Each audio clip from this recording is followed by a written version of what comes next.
ngerti aja emosi. Aku kaya ngene iki mewakili laki-laki.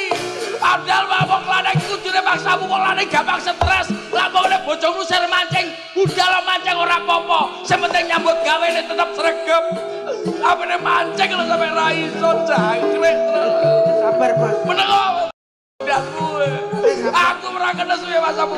Kaya ngene iki nek panggung mbok guyu masamu. Mulai ngene iki lho nek nggopo ora nggo dhuwit selani bojoku. Kowe ora percaya. Sabar. Ya aja emosi. Menengo. Dasmu.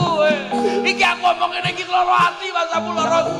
Lah kok iso ngomong kaya ngono kuwi? Kok iso karo ibu-ibu kok iso ngomong. Lah aku ya ora aku ora ngomongi wong-wong ngomong aku dhewe aku. Oh, alah berarti kehidupanmu piye ngono kuwi? Ya ngono kuwi. Wong wedok yo kaya ngono kuwi lho. Aku ditiro diseneni.